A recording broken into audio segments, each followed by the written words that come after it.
Hey, what's poppin'? Fresh dough. This is a video, right? That was a long time in the making.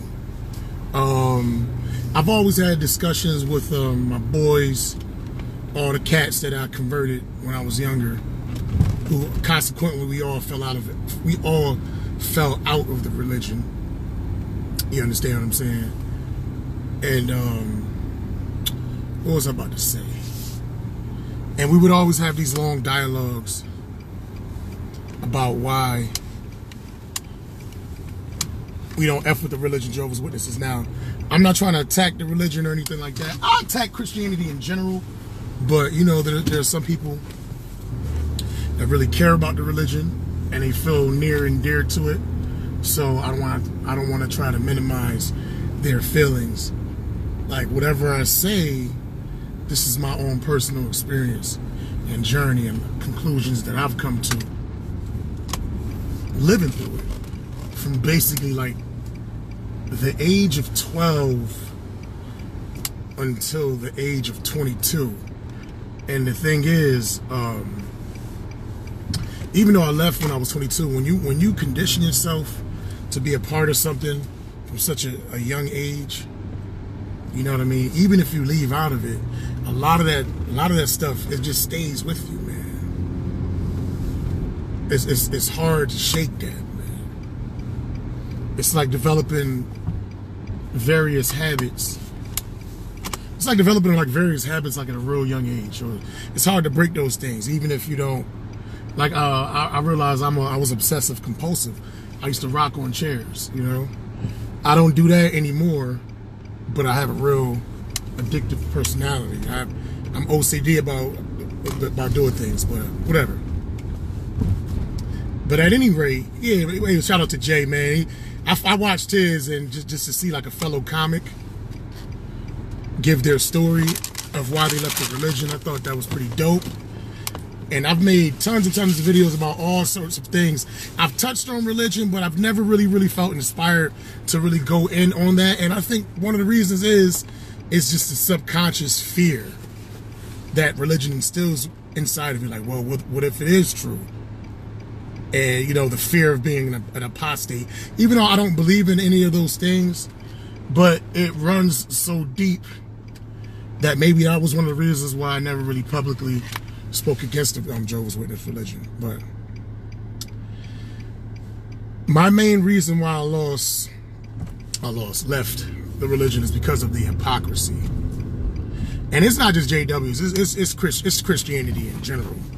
You know what I mean? Like, as the years went on and as I got more conscious and aware of myself and just my history as a black man, I can't understand how a black person in a right fucking mind would fuck with any deviation of fuck with any denomination of Christianity, period, or any type of monotheism, period. But these are like reasons like that, or reasons that came years later. You know what I'm saying? Initially, it was just the hypocrisy. Like, I never really felt like I was really into it. You know what I'm saying? Like, let me rewind it real quick. It started when I was 12 years old. Since I was young, since I was a little ass baby, I can remember 5 or 6 years old wondering what happened to people when they died. People in church, they never really give you no real answer. Oh, you die, and if you're good, you go to heaven, and if you're bad, you burn up. You know what I mean? And to me, that was never enough. That was too vague for me. Baby, you could drive a little bit. What the fuck? Jesus Christ, you're not even trying to go. She just on straight up fear. You know what I'm saying? So I've always had questions about things that the average human being at such a young age wouldn't have. Or maybe they did. Maybe little kids do have these questions. His parents just treat them like kids and never really talk to them. You know what I'm saying? So maybe they do have these ideas. But I used to think deep like that. So when it came time to me being like around 12 years old, my mother would always give us, like me and my little brother, $20. I'm from Hartford, so we grew up on the West End. We would take $20, go to the north end of Hartford. That's where we get our haircut. Bam. And when I was on a bus, it was this witness. Damn, I can't remember his name. I know over the years he got real sick. He had like kidney problems. I cannot remember his name. Real nice guy. But I just had some, I just overheard him talking to people on the bus, and then a lot of things that he was talking about, it kind of resonated with questions that I already had inside my mind as far as weapons, basically the death. Like this is what's some bullshit about it, because everybody fucking dies. You know what I mean? So now if you got this secret formula, if you got this like secret formula of how to avoid death, you know what I mean? And then you're curious as to how to like cure death, and then somebody's talking about they have this formula, and you like a little, hey, Elazar, I told you this shit before, man, when we met. You just got a bad memory because you drink and smoke too much. But if somebody tells you this little formula of how to live forever, or saying there's a way to do it, you're going to be curious about it. Especially when you're 12 years old. 12 years old, all you can think of is, I'm going to live forever, I'm going to live forever. When you're a little kid, you don't really think about, I mean, I thought about mortality when I was young. So you get, when you hear people dying and things of that nature, 12 years old, that shit scares the shit out of you. So when somebody tells you that they have a solution for that, of course your ears are going to be open to it.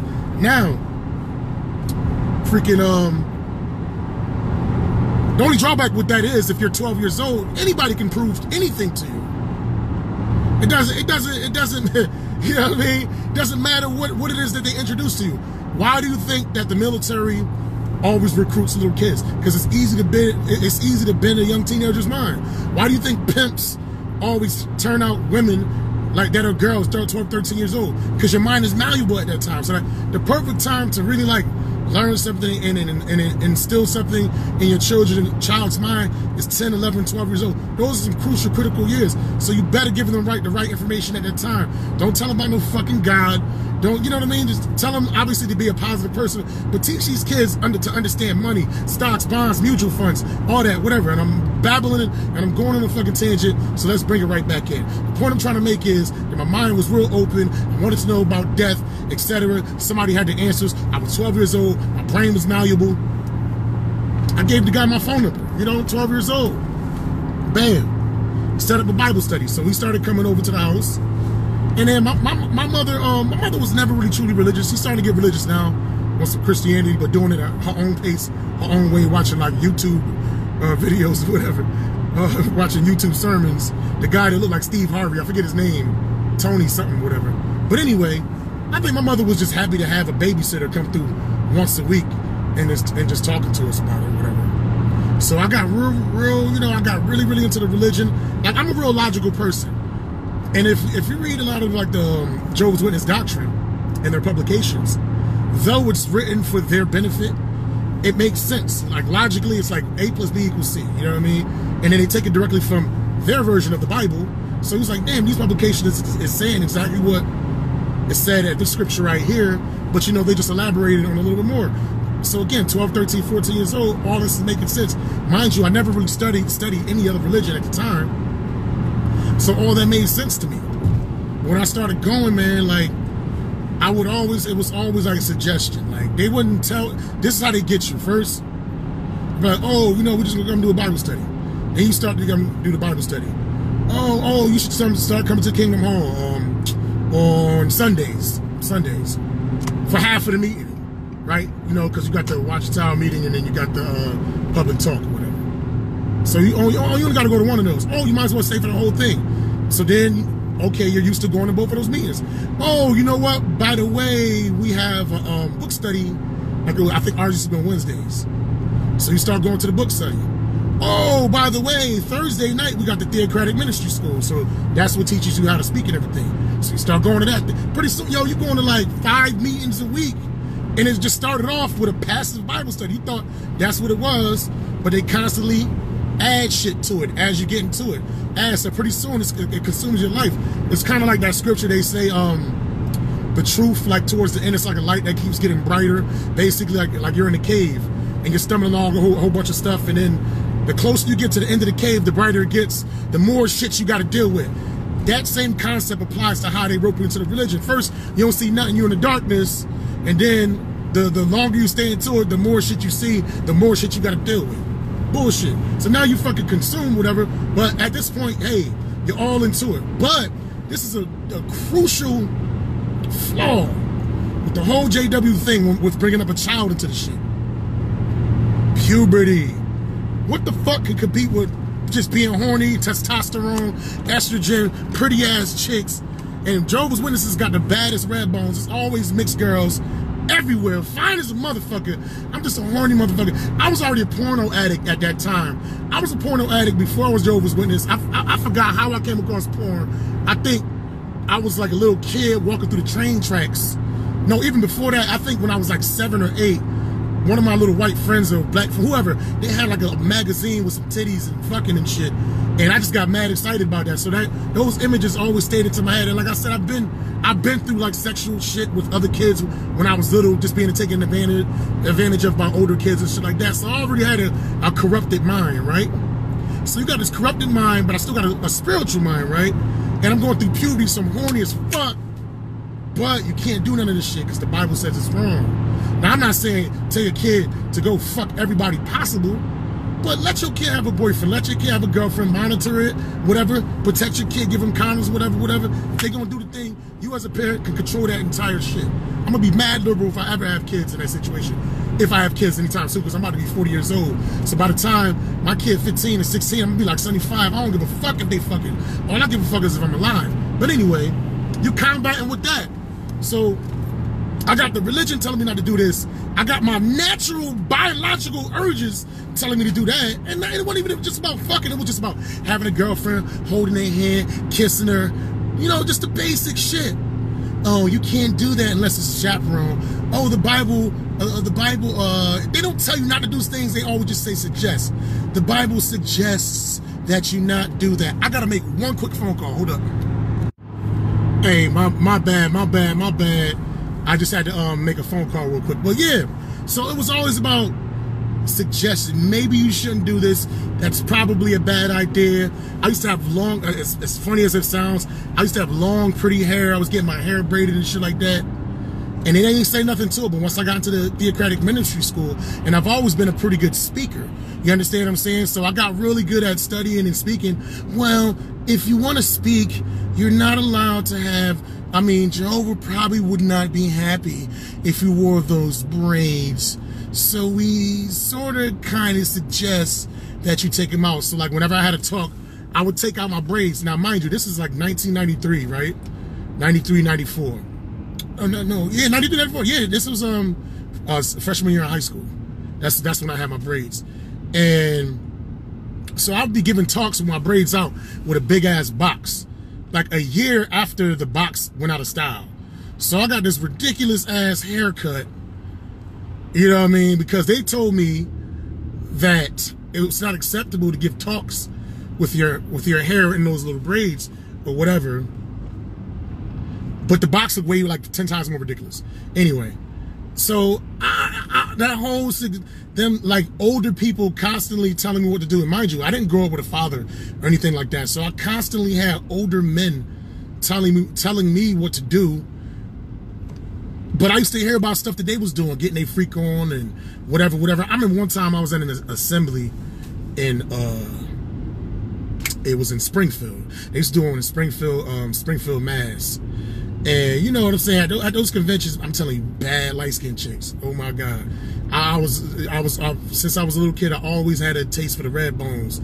You know what I mean? Since I was little. And it was in the assemblies, I mean, because you know, it's always like a lot of race mixing with JWs, because that's the, I mean, it kind of makes sense. If everybody mixed races, it pretty much would be a lot less racism, because everybody's fucking related, or everybody looks alike. So I get it, but I get the concept of it. But anyway, this one chick, she was looking at me the whole time. I was like, oh, and I'm like 15, 16. The whole time. And I'm about to call out the dude. Nah, you know what? I'm not gonna call out the brother's name, because I got some friends on here who are a brother to this brother, even though they're not in the religion. I just don't want to kind of like be shitting on, even though it's all in fun, but I don't want to shit on nobody's family. But anyway, she was leaving, staring at me the whole fucking time. And as she was bouncing, I was like, oh, I didn't catch your name. And then the dude cock blocking like a motherfucker. I'm 15, 16, he like 26. He's like, she didn't throw out, and she didn't throw it. He said something. He was funny. He's witty as hell. And I was like, got me dissed. Like I'm dissed. The dude got me, like the dude cock blocked in front of everybody at the fucking assembly, and that was just, I guess he felt so good spiritually that he did that fucking fuck shit to me or whatever. So that's constantly what it was. It was always cock blocking whenever I would get interested in somebody that was a witness or whatever. Always cock blocking. And then finally it was like, okay, if you want to date a chick, you know what I'm saying, you got to be more active in the Kingdom Hall. So I would do, but it was never enough. I would do like 10 hours a week. Nope, you got to do 15, 25 hours a week field service. Nope, that's not enough. Oh, and field service, for those that don't know, is when Jehovah's Witnesses, they go door to door, they knock on people's doors. Basically, it's preaching to people.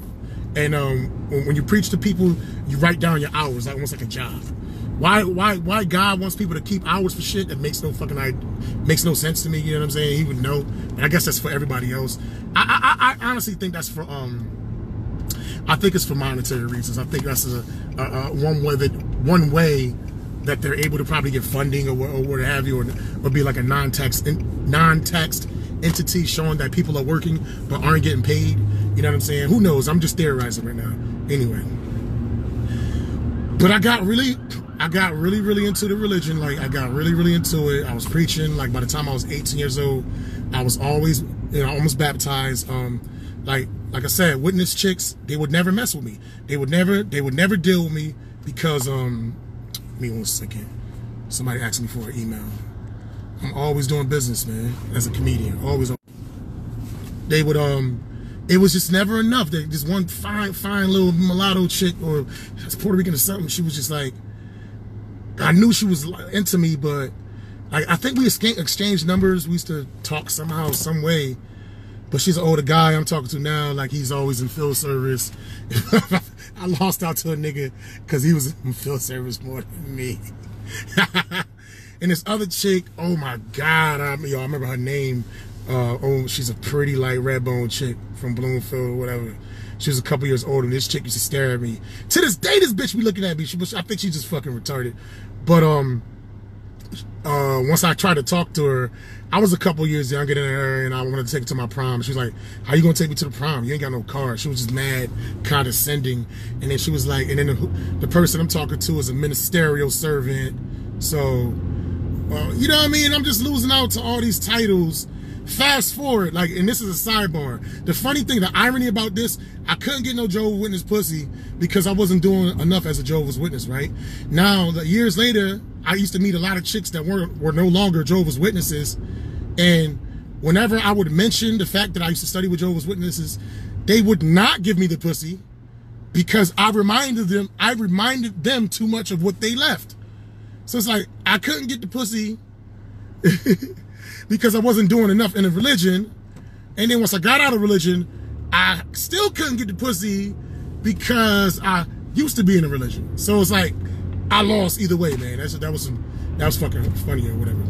But, so, you got a kid, 16, 17 years old, hormones raging, you're getting horny. I remember by the time I was 17 years old, I sucked my first pair of titties, and I felt so bad about that shit, man. I felt so guilty, so I told my homeboy about it, or whatever. I think I told the elders. I didn't get this. Well, I was never baptized, so they couldn't disfellowship me. And what a disfellowshipping is, if you commit a sin and you admit to it or whatever, you basically go on some type of like little punishment where like nobody in the Kingdom Hall is allowed to talk to you. You know what I'm saying? Your family, your friends, you're allowed to go and listen to meetings, but you got to basically just be embarrassed and like you're treated as an outcast.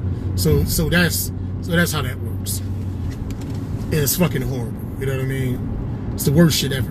But I never went through that. Like whenever I just left. That's my thing. I just fucking bounced.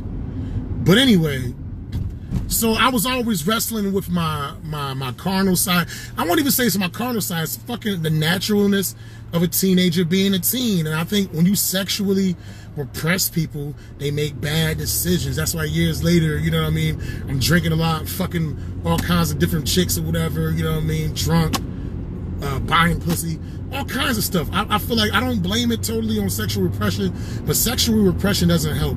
I feel like if I had more sex as a younger adult, or if it wasn't like painted in such a negative light from a young age, I think I would have made better sexual decisions growing up. I really do believe that you have to allow your children to go through some things, man, instead of always trying to put the reins on them, because they're gonna fucking run buck wild when they finally get free. And it's like, you never really gave them training in any of those avenues, so of course they're gonna fucking go by the wayside and do crazy shit or whatever. So that's the main thing I was wrestling with. I was very influential with my Bible game and my pen game. I brought all my boys into it. I'll tell you the names. I brought my boy Devin McCrory in it. I brought my boy Jemiah Smith Waterstones in it. I brought my boy Anthony Williams in it. They all of my friends list. Only one of them that is crazy, that my boy Ramon Rivera, Muncho. Muncho was the hardest one to convert over to Jehovah's Witnesses. He was the most difficult motherfucker to bring into this shit. But somehow we all convinced him. We used to all go to the hall. But one by one, as we got older, as like, you know, basically my mind started really getting open when I started going to college. That's when shit started to change. When I started seeing different perspectives and different ways of doing things. When I came across 5%ers, that was the major C. Shout out to Terrence Badeau. Terrence Badeau is on my friends list. Terrence Badeau is one of the cats. I went to Eastern Connecticut State University. He's the cat that introduced me to the gospel group Take 6. This has nothing to do with me leaving Jehovah's Witnesses. And he introduced me to the 5% of religion. And the 5% of religion, like, I'm not with that, but that opened my mind to a whole different spectrum of things. And the thing about 5% of religion that's similar to JW's, they both study a lot. Now, JW's, mind you, they study their own shit a lot, but they both read a lot and they both study a lot, and it's crazy. Yo, if anybody is on in Connecticut going 91 South through exit 24, like Weathersfield, traffic is backed the fuck up like crazy. I got off of the highway, tried to take the Silas Dean Highway, and this bitch is still backed up. This shit is fucking ridiculous, man. No, EJ, I didn't leave it because I was sexually repressed, yo. Not at all. No, I didn't. That's not why I left. I left because it's a bunch of hypocritical bullshit. I wasn't really, it was repression to an extent, but I always got it in. I always find a way, even if I wasn't fucking, I was jerking off, I was watching porn. So I wasn't repressed by any stretch of the imagination. I'm just saying they tried to repress you, but the problem with that is, yo, trying to repress somebody's sexual urges is like trying to put a hole, trying to like fucking put a plastic bag on a hose, man. That shit gonna keep filling and keep filling and keep filling and keep filling until it explodes, yo. You know what I mean? You can't repress that. You gotta let people do their thing and do them, man. Oh, no doubt, man. All right, so let's get back to the story. So once I got into the 5% of religion, once some cats started talking to me like Jay Electronica, he said some shit like in the song Exhibit C. Until them 5% of niggas came around, he said, until them 5% of niggas came around and informed them. Dip diver, civilized, or whatever. I'm just babbling, whatever. But anyway, the 5% of niggas came and informed me. It just started really making me like talking about Yaqub and the person that invented white people, the Caucasus Mountains, and you know, I started getting into like chakras and energy points, and just reading and studying different people in general. I started reading the 16 Crucified Saviors. You know what I mean? I forget the name of the writer of that particular publication, but I read through that. I read through that, and a lot of that stuff just kind of opened my mind up. I still would study here and there, and then just a lot of the brothers, or the older cats that used to teach me was getting disfellowship left and right. Man, I'm telling you, you try to repress sexuality. That's why so many priests touch on little kids and shit like that. You repress sexuality, you want to let that shit out, but you don't want nobody to find out. So that's why motherfuckers go and they'll buy prostitutes. That's why they'll mess with another dude. That's why they'll mess with little kids and shit like that. They want to do anything to let this shit out, but they don't want nobody to find out. And that's the problem with repression. That's why you see so much sexual abuse allegation with religion and shit like that. Because you are essentially trying to put a plastic bag on a fucking water hose. That's what you're trying to do. It's going to explode, man. You can't do that shit, man. That goes against our fucking nature. Period. At any rate. What else? I convinced all my buddies to get into it. I said Muncho was the hardest one to get in. But the funny thing is, he's the one that's still in. He's the one that's still into it. Over 20 years now.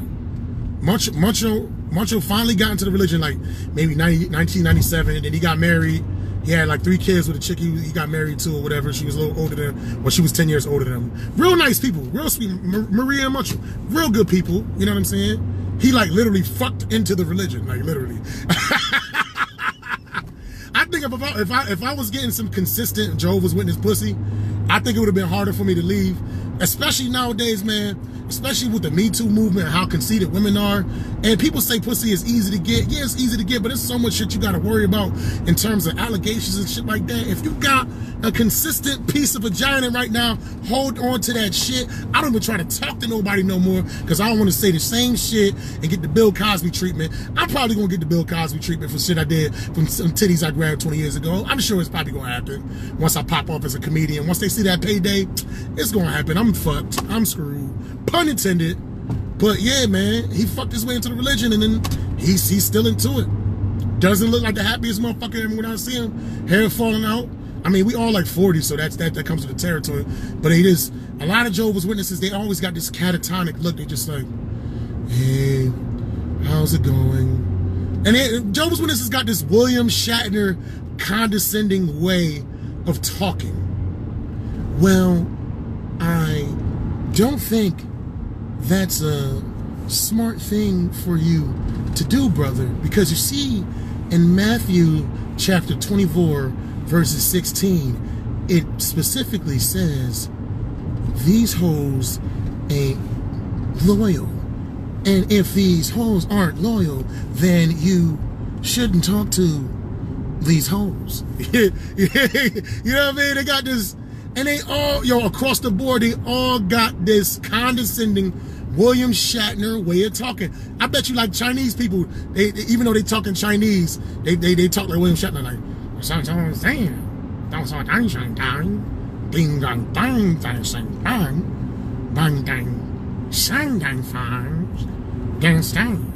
now, see, Chinese talk way more than us with way less words. So all that I said was, let's go eat. That's all I said. Gang. Oh my God, they all talk to me. Well, yes, I'm so glad that you came to our hall. Why don't you hang out with me for field service? Shout out to Keenan Jerome Floyd. He's no longer Jehovah's Witness. He's a comedian. But my William Shatner way of talking, that's how that motherfucker talks all the time. My name is Keenan Jerome Floyd. I talk like William Shatner because I was conditioned by Jehovah's Witnesses since I hated that shit about them because it was so phony. You go to the meetings and you answering questions. I used to always answer questions in my own words because I've always been a writer, you know what I'm saying? But you would read the publications, underline the shit, and then you would answer the shit verbatim. And I'm like, this ain't learning. This is fucking indoctrination. This is fucking bullshit. I always thought that in my head, but I'm a little kid, 14, 15, 16, 17. Who am I going to tell? You know what I mean? These people know better than me. They're older. They're older than I am. They've been doing it longer than me. So who am I to fucking tell them? Who am I to tell them about their religion and the bullshit that they're fucking passing along? So I never really questioned it, but me and my buddies, we on a low, behind closed doors, no homo, we would always talk about the inconsistencies, the things that was wrong with it, and just different stories that my buddies was going through. One of the things that really triggered in my head, one of my boy Anthony Williams, man, Anthony Ali, shout out to Ant, man, one of my best friends, man. You need to get at me, man. I ain't here in a long time, but he was just about to get baptized, right? I don't know if it was Anthony or Jemiah. I think it was both of them. And they would not let him get baptized. And he used to always go to the hall, do his thing, and they never gave him a shot. It was either baptism or giving a talk. It was some bullshit. I used to go to West Hartford congregation, Sharice. West Hartford. I was mainly in West Hartford. I would pop into Bloomfield every now and again and Tower Avenue, but West Hartford was my main one, with Brother Donaldson, Brother Krenicky, and real good, nice people. But it was just like an underlying evil, man. And it's crazy because years later, I'm not trying to toot my own horn, but all the kids that was my age, 12, 13, 14, like within that range, nobody was fucking with me as far as with the Bible. Nobody. They used to think, my girl Erica Booker, you can ask her. Erica Booker is on my friends list. She got dressed. She left the love religion a long time ago. She moved to Texas. You can ask her. She used to like, I used to be preaching on a bus, the city bus, Dolo, 13 years old, converting motherfuckers, man, like a battle rapper. And she was like, oh my God, you seem like you're an elder. And I'm like 13, and it's just logically, like the information made sense. I was good at retaining information at that age, and I was good at regurgitating whatever that I put in, as Gerard, my boy the rock so eloquently put out. But yo, none of them kids could fuck with me in that religion. And that's another thing that bothered me. I'm 12, I was like 14, 15 years old. My boy Jose Figueroa, love that kid to death. Haven't heard from him in years. His sister, whatever, man. Yo, they all grew up in a religion. All the motherfuckers was more ghetto than me, doing shit behind closed doors, behind the scenes. Now we all kids, so you can't get indicted for what, you know what I'm saying, what you did as a kid. It wasn't nothing major, but just like cursing and sometimes drinking on the low, maybe smoking, maybe fucking around with bitches. I was the only one that was trying to keep it real, not doing none of this shit, and all these motherfuckers was getting it in. And they all was born into it, and they all grew up in it. So that's why, if Jay Scott, if you still on, that's why your story is so familiar, because I've seen so many witness children that were born into it that was more worldly than the motherfucker than me. That I came out the world and I was doing that shit more official to them. So that shit bothered me. So I'm like, damn, if the motherfuckers that grew up in the shit ain't fucking with it like that, there must be something wrong with it. All these people can't be evil. Why would God allow all these evil to be? Why would God allow all these quote unquote evil to? I can't even talk. Why would God allow all of these quote unquote evil people to rummage amongst the good people like that within those halls and shit? And a lot of them cats are still in it, and I know they still grimy, but it's just they've grown up with it. This is all they've known for 20, 30 years of their life. They don't know anything else. They have no other type of network, no other type of friends. Everything that they learn is from that situation. So that's the only thing that they do. So I get it. It's hard to break away from that shit, man. It's hard to break away from that shit, man. You know what I'm saying? So I totally get it, but it just bothered me. It's like, how the fuck I'm the most zealous brother, and I'm fucking 14, and I'm doing better than like grown adults and that. It didn't make no sense. That's too much of a burden. I can't. How the fuck I'm supposed to be the spiritual leader of my house and I'm 13 years old? It make no sense. And here's another thing. How the fuck are you going to put the burden of eternity on a 12-year-old child? Like, if you do this, you live forever, but if you don't, you die forever. Listen, let me fucking learn how to tie a tie first. Let me learn how to ride a bike first. Why? You should know how to ride a bike by the time you're 12. If you don't know how to ride a bike by the time you're 12, then you're fucking retarded. But you know what I'm saying? Let me understand math problems. Teach me what the stock means. Stock market. Teach me bonds. Teach me mutual funds. Teach me some shit that's actually going to benefit me in this short period of time while we have it here. Because regardless of what we think we know that's on the other side, we don't know what's on the other side. So logically, would it not make more sense to be as prosperous and as thriving as you can be in a situation which you can actually see, touch, feel, taste, hear, and think about at the same fucking time? Wouldn't it make more sense to master these things? It says store up your treasures in heaven as opposed on earth. That's just some bullshit slave shit for you can fucking stay fucking dumb and not try to like excel at anything. It's hard to rise up and question against people if the best thing you know how to do is be a plumber, and not to put down plumbers or to be an electrician. There's nothing wrong with that. But if you just limit yourself to just a one type of knowledge and don't go beyond anything, you're fucking easy to control. You're just a grunt. You're a soldier. You know what I'm saying? I got to do two parts of this because once I get to the crib, I got to take a nap before I go, and I got to take my customary nap before I go to work. But yeah, what was I going with? So basically, once I got to college, my mind started getting open more to a lot of different things. I started studying shit more. I learned like the roots of Christianity, and basically every denomination of Christianity that you see in America comes from Protestants. Protestants are the ones that broke off from Catholics. It's all from Protestantism. You know what I'm saying? Jehovah's Witnesses are very similar to Seventh-day Adventists. The motherfucker that started the Seventh-day Adventists was cool with Charles Taze Russell. They didn't see eye to eye on certain things, so they went like this. Seventh-day Adventists believed that the world was supposed to end in 1914 too. You know what I'm saying? Seven-day Adventists, no, they believe that Jesus got here in 1914 or whatever. You know what I'm saying? Seven-day Adventists, they don't believe that the Sabbath is on Sunday. As well, Seven-day Adventists have a lot of similarities that Jehovah's Witnesses do because they came from the same fucking shit. But if you go back even further than that, they all come from Protestants, man. You know?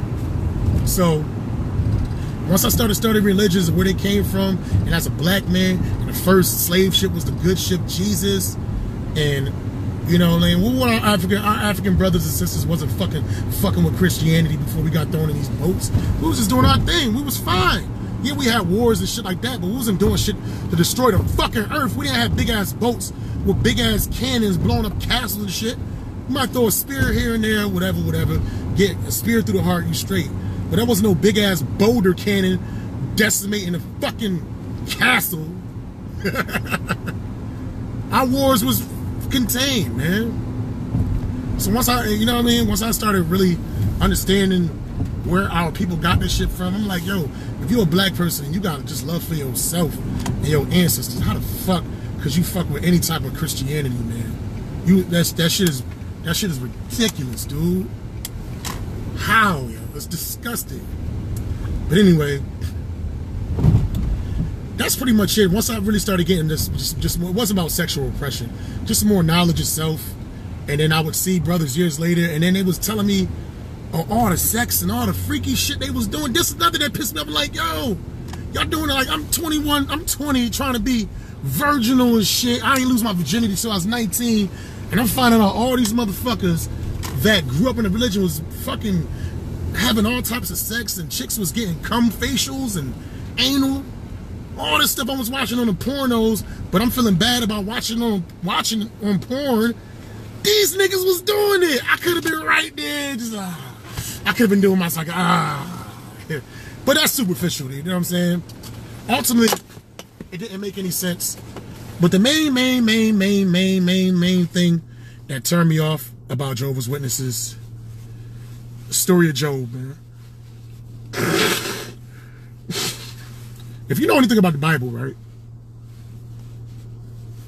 It's basically a way, this whole shit, the whole concept of the Bible, and I don't care which religion you're in, as far as religions that believe in like God or Jehovah or whatever, religions that are rooted from Catholicism.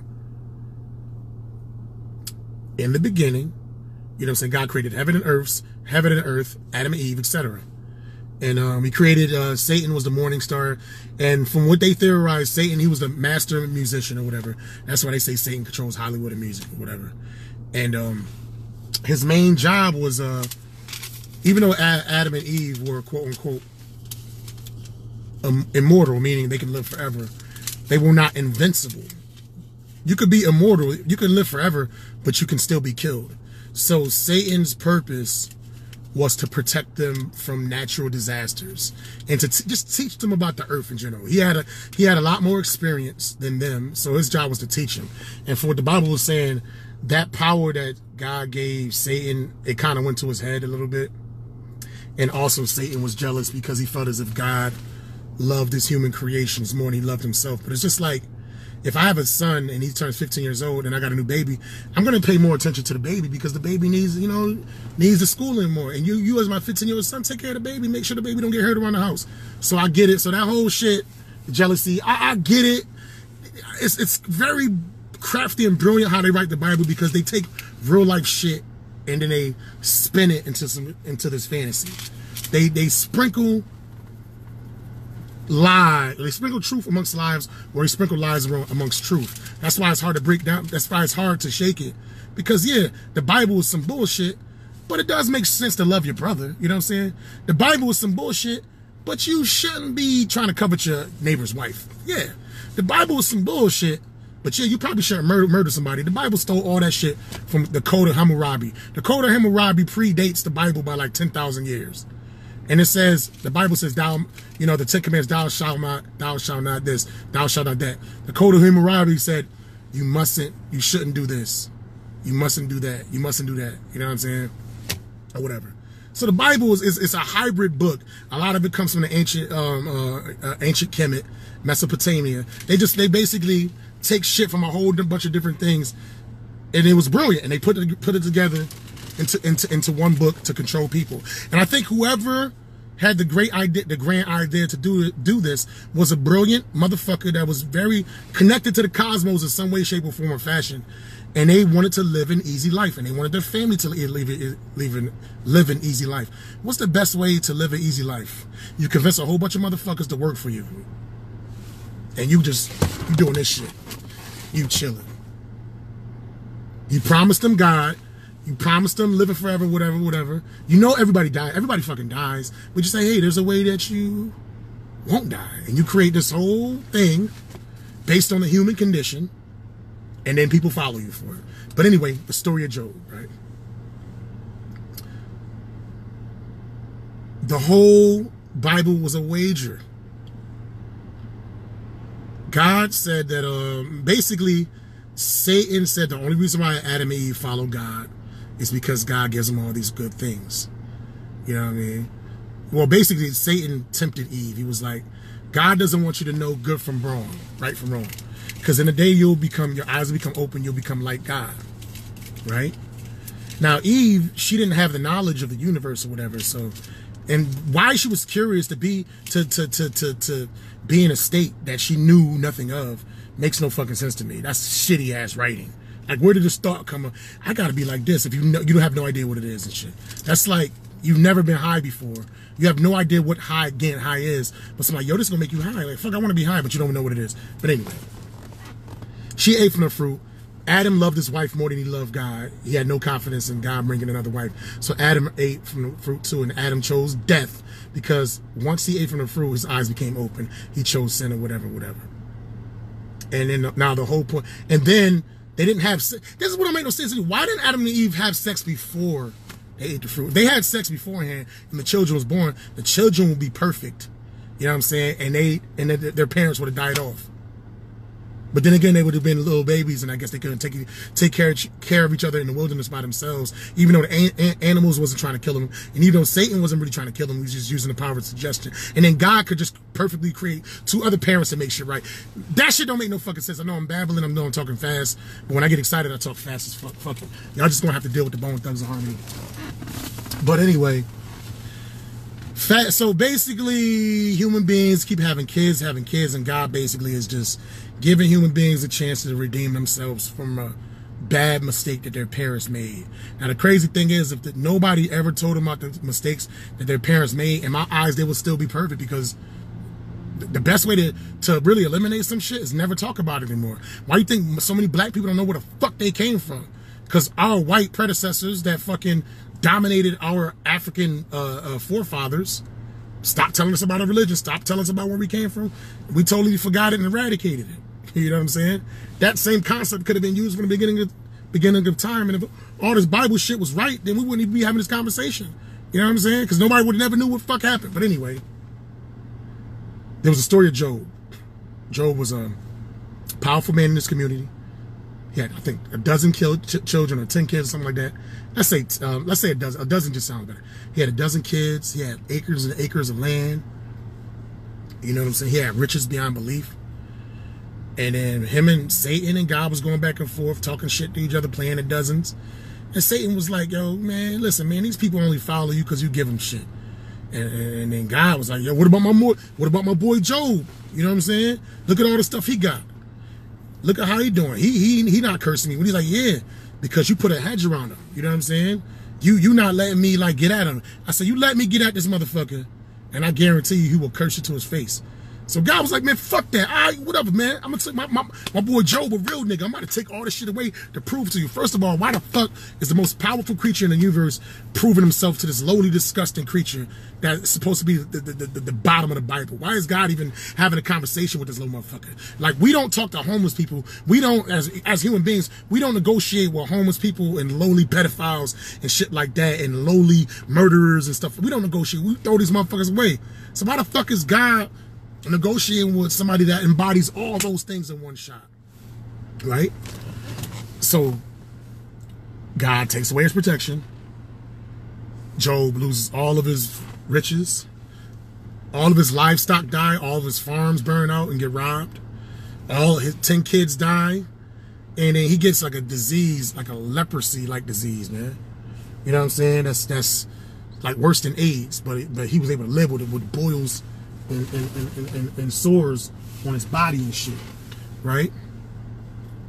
Now fucking but Job never cursed. Even Job's own wife was like, curse God to, you know what I mean? Nah, I can't do that. And then God was happy that, you know, he took all those things away from Job and Job still didn't curse him. So he gave it all back. So Job got 10 more kids, his skin got better, you know, got his livestock back, got his land. The funny thing about it is, if you believe in that bullshit, Job eventually still died and like all of his kids died again. So now he got 20 kids that's dead. But anyway, what kind of loving parent would allow a pedophile, a murderer, a rapist to harm his children just to prove that his kids love him? And I will never get behind no religion. And all religions, like all Christian religions, believe in that story of Job. That's a huge book of the Bible. I think Job is one of the biggest books of the Bible. You know what I'm saying? I can't get behind anything that follows that shit. I would never allow a pedophile / rapist / murderer / thief harm my children and steal all my shit or all my son's shit just to prove that my son loves me. I would never let a murderer / pedophile / rapist / thief do all these things to one of my kids just to prove that my kid still loves me. That is the most twisted logic I've ever seen in my life, and that's something I think once I read that scripture, that was just one thing. Is like, this shit is fucking bullshit, and I can't fuck with it anymore. Now, there's a whole bunch of other things within the Bible that I can break down to you that make absolute. Once it makes no sense, I'm done with it. Once it's totally illogical, I can't fuck with it. I'm done. But that was just like the story of Job was the crucial, critical thing. That if y'all really believe in a God that will allow some bullshit to happen just to prove some shit to a worthless motherfucker like that, I don't know what to tell you. And then once Job proved that he was still steadfast and he was still, you know what I mean, faithful to his God, God proved his point. The whole end of the world could have happened right then because Satan thought he could get everybody. And God had that one that didn't falter, didn't move or nothing. So if God proved that point, if Job represented pretty much every man that's alive today, what's the point in all this shit being in the condition that it's in? Everything could have stopped at that one particular moment when Job, you know what I'm saying, proved that he was steadfast, and all the we supposed to be in, according to the Bible, we should be in paradise right now. But no, God I gotta keep just letting people getting born and died until we just make sure that everybody has a chance to know about the Bible. Do you know how many people is on earth right now? There's 8 billion people on earth.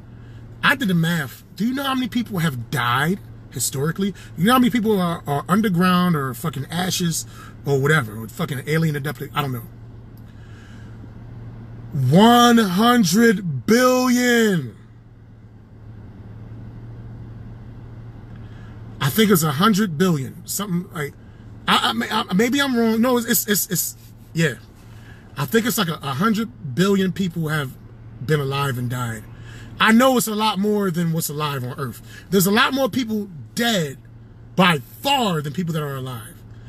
According to your Bible, how many more motherfuckers gotta die before the answer has been proven? And the answer's already been proven through Job. The answer's already been proven through Isaac. You understand? The answers, well, Jesus, you can't really count Jesus because he came from heaven or whatever.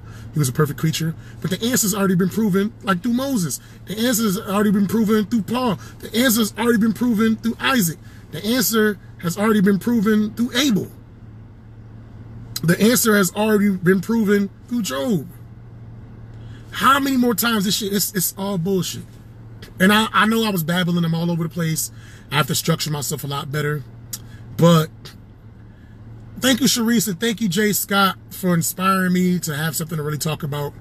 Because I know I'm not the only person that went through this, but it feels good to hear other people talking about it. And once I heard a fellow comedian, my boy Keenan Floyd is a fellow comic, and there's a couple other comics that used to be JWs, but for whatever reason, we always bump heads.